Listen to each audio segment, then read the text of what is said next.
bunga kantan. Seolah-olah bagai berada di sebuah taman bunga. Inilah dia ladang penanaman pokok bunga kantan di Dengkil.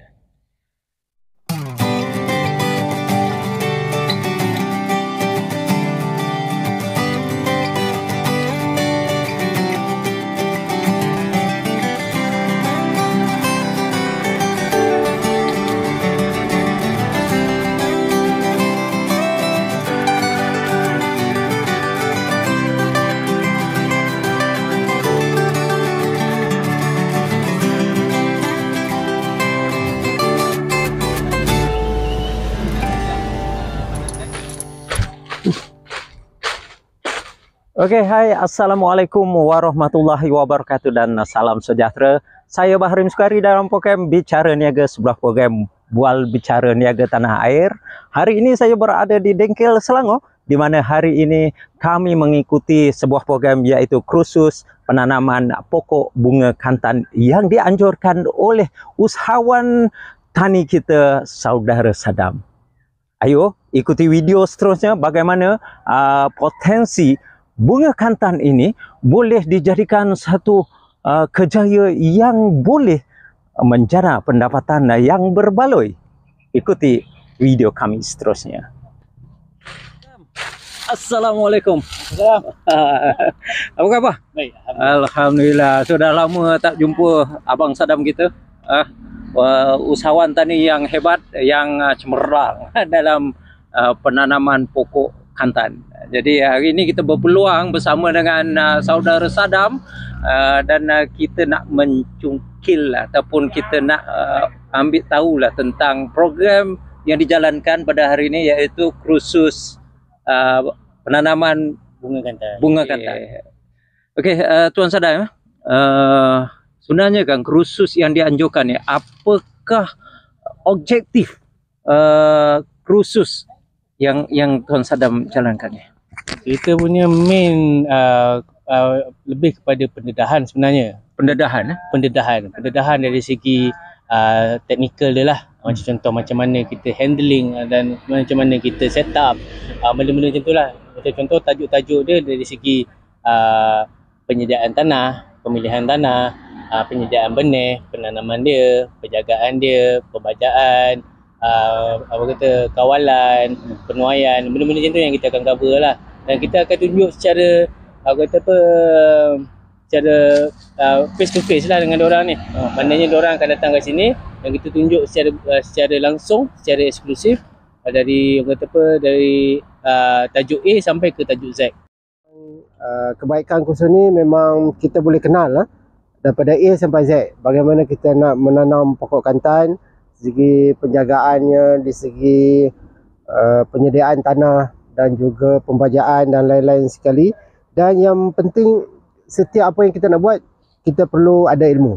Bila kita ada ilmu, insyaAllah benda tu akan menjadi mudah dan kita ada direction, kita ada panduan yang mana memudahkan kita. Kalau kita buat sesuatu tanpa ada ilmu yang mencukupi, akan ada timbul masalah dan sebagainya.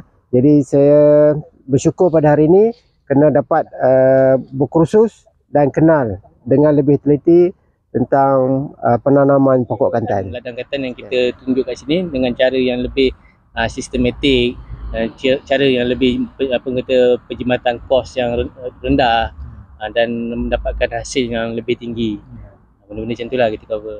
Daripada kursus yang saya belajar ini, saya dapati bahawa penceramah kita, Tuan Sadam, dia berjaya mempraktikkan dari sudut teori dan juga dari sudut praktikal, di mana di peringkat teori dia mampu menerangkan bukan setakat di peringkat permukaan saja, tetapi secara spesifik dan secara terperinci, dan soalan-soalan yang ditujukan kepadanya boleh dijawab dari sudut saintifik dan dari sudut sebagai orang awam yang baru nak mengenai kantan. Bermakna sebelum memulakan sesuatu perkara, terutamanya dalam pertanian, penanaman pokok bunga kantan ni, peserta itu sendiri mestilah dibekalkan dengan ilmu. Betul. Sebaik-baiknya lah. Sebaik-baiknya. Sebab kita kalau boleh, kita nak elakkan orang-orang yang baru nak bermula sebagai orang yang pemula lah, melakukan kesilapan-kesilapan yang saya pernah buat sebelum ni.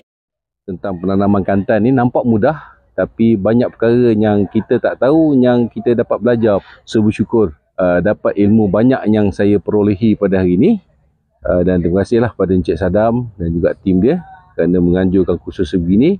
Nampak mudah kantan ni, tapi banyak ilmu yang saya pelajari pada hari ini untuk bagaimana untuk nak menanam kantan secara besar-besaran lah. Jadi adakah yang datang kursus ni mereka ni yang baru nak menanam pokok bunga kantan, ataupun ada juga yang orang kata dah menanam, cuma mungkin nak menambah ilmu? Ya, ada kebanyakannya, ada yang baru, ada juga yang dah menanam, ada yang dah cuba macam contoh menanam tepi rumah. Adalah orang-orang, ada banyak kategori-kategori lah. Tapi ada juga yang memang dah buka ladang pun ada juga yang datang. Sebab diorang nak tahu macam mana sistem yang kita run supaya untuk dari segi penjimatan kos. Dan kebanyakannya daripada feedback yang kita terima daripada orang-orang yang dah mula dah buat dah benda ni, macam contoh buat ladang bunga kantan semua, kadang diorang jumpa benda-benda yang diorang rasa, oh rupanya macam ni, aku silap.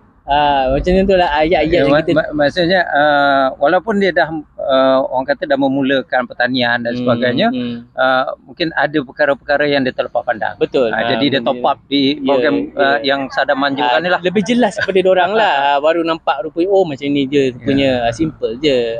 Dan apa yang saya belajar daripada kursus Encik Sadam hari ni, salah satunya benda yang paling baru pada saya adalah dari segi permaculture lah, permaculture tanaman, permaculture tu.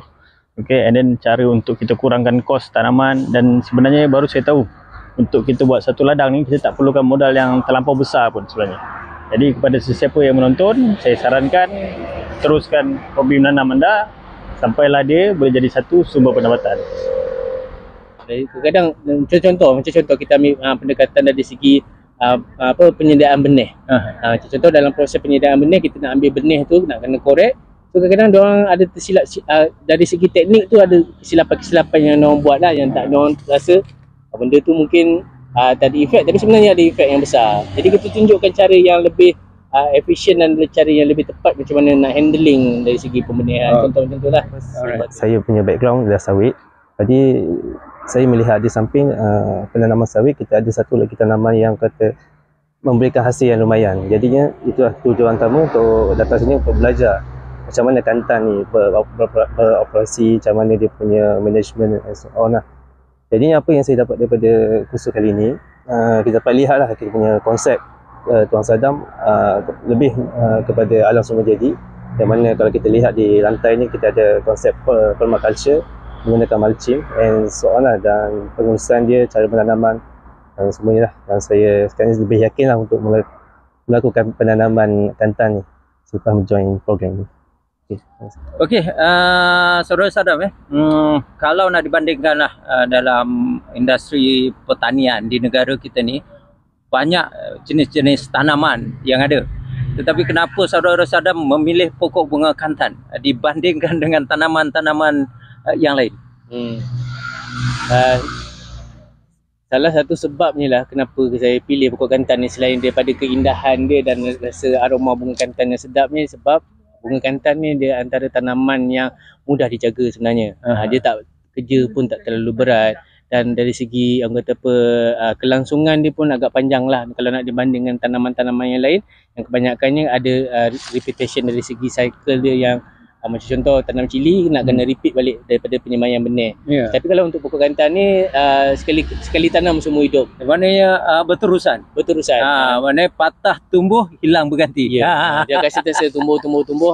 Bunga dia pun akan sentiasa ini memang sesuai lah dengan pepatah Melayu, patah tumbuh macam hilang jenis berganti. saya pula jenis yang orang kata, bukanlah kata malas, cuma kita banyak benda-benda kita lain. boleh buat pilihan, bukan malas. Kita ada pilihan. Ada pilihan lah. Dan saya pilih untuk guna tanam benda ni supaya kita dapat explore banyak benda-benda yang lain lagi.